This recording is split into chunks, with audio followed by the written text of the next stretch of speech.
Hi guys, Marissa from MW Astrology, and this is the chart of tomorrow morning's new moon in Scorpio. And I am super excited about this new moon because there is a lot going on. So let's dive in. It happens at around 4 a.m. Eastern Standard Time on the 13th, and it is a new moon. So you can see it's a new moon because sun and the moon are together in Scorpio at 20 degrees. This new moon, though, comes with a lot of connection and interaction and integration, I should say, because there are a lot of players involved with this. Okay, so the new moon is a time to kind of plant the seeds. It's a reset. It's a start dealing with the themes of the sign that it falls in. So in Scorpio, we're talking about fixed water. Water signs are always about emotions. With Scorpio, it's always about deep, deep emotions. And the themes for Scorpio really winnow down to security, and the ability to share resources, right? So Scorpio is the opposite sign from Taurus. Taurus is about your resources, how you develop them, your values, your beliefs, what you're bringing to the table. In Scorpio, it's time to share them on an intimate level with those important others. Okay, and we're going to talk about that in a little more. This is going to have some of the astrology in it, so if this makes your head spin, I apologize in advance, but for those of you who are interested, I'm going to try to break this down because I think it's very understandable. Right, so we have sun and moon, and they're real close to Mars in Scorpio here, right? 20 and 22 degrees. All right, and so Mars is conjuncting the sun and the moon. Mars is your physical energy. It is yang energy. It is how you express your desires. It goes out and gets things. So all of these planets, right? The sun, which is your purpose, your conscious motivations, the moon, which is your emotional needs and perhaps your unconscious motivations, and Mars are all together forming kind of a blend of this Scorpio energy. So this is a lot of Scorpio energy. But in addition, all right, we have them making a sextile, which is a 60-degree aspect. Generally flows well. Sextiles bring opportunities, but they're not opportunities that necessarily fall into your lap. You generally have to exert some effort in order to realize the benefits of the opportunity. So the sun and the moon and Mars, the desire nature, the how do I share my resources, the how do I build my sense of security and empowerment for myself, are sextiling Pluto in Capricorn. Pluto is Scorpio's ruler. Okay, so there's already a connection. Now it's more of a connection. I'm going to talk about how we tease this apart. Pluto is sextiling Neptune at 25 degrees of Pisces. Another 60-degree opportunities, doors opening. And Neptune is sextiling Uranus at 21 Taurus, which is opposing Sun, Moon, and Mars. Oh my goodness, what is she talking about? All right, so what we're talking about is, if this were a cocktail party, everybody is negotiating with everybody else. There's a lot of interaction going on. When we have an opposition, we're talking about balancing two complementary energies, right? So Sun, Moon, Mars, I want to empower myself to connect with others on an intimate way, an open way, an honest way.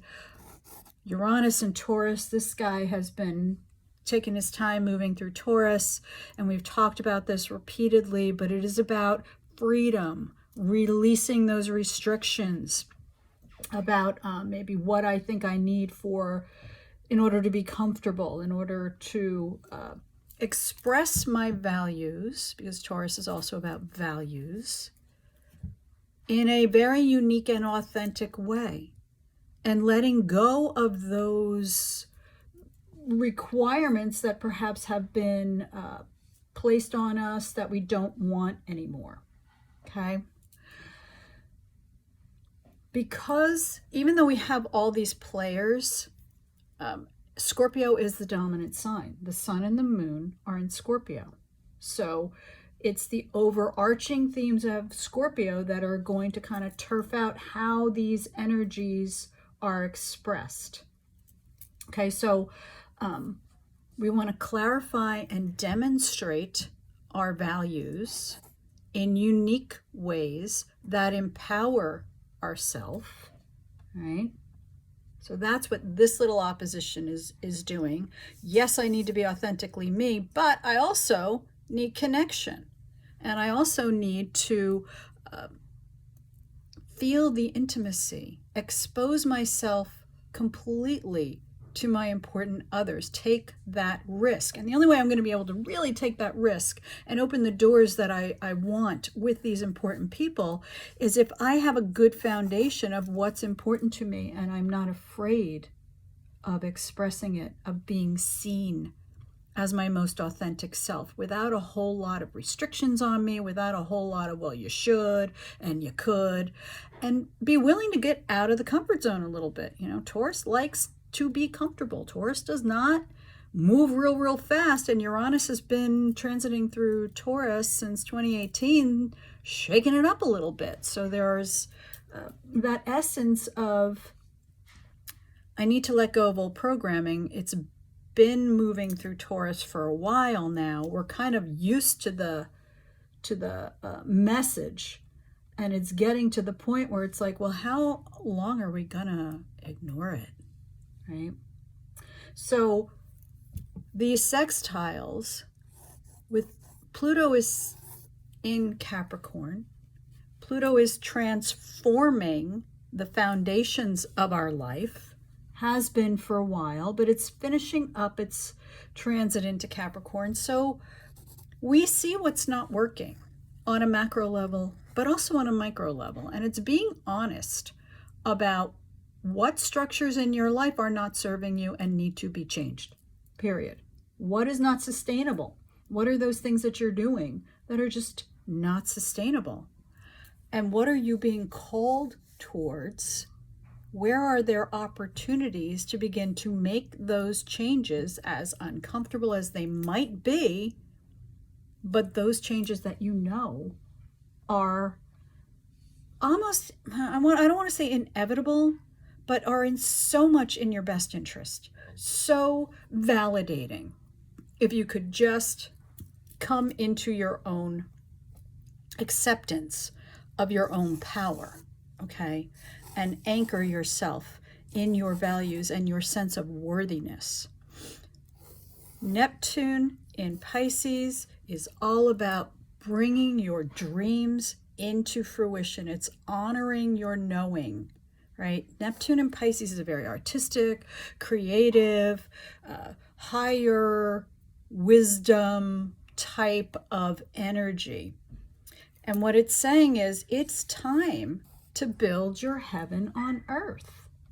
It's time to perhaps revisit some of those dreams that you have pushed to the side, dismissed as impractical.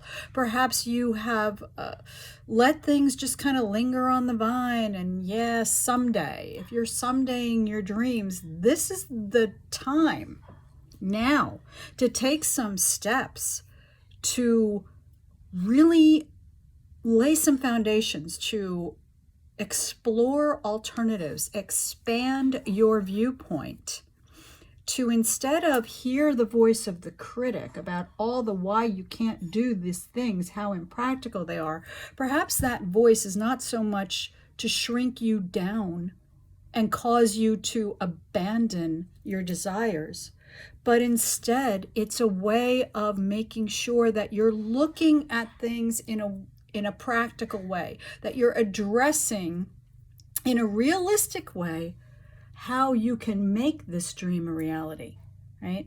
And so that's a completely different mindset. So can you step into that? Can you grow into that?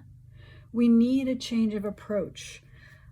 Before you hear the critic, perhaps recognize that it may be coaching you through important practical things that you do need to address, because we are living in a world where there are some practicable limits, and you can't just airy-fairy wave your magic wand right now and make everything hunky-dory, right? And so perhaps it's time to explore alternate ways of addressing concerns, more as a, oh, I hadn't thought about that. How can I make this happen? What do we need to do in order to really express our desire, my desire to do what I came here to do, my purpose, my focus, to stop shrinking myself down, to really start to manifest these dreams and balance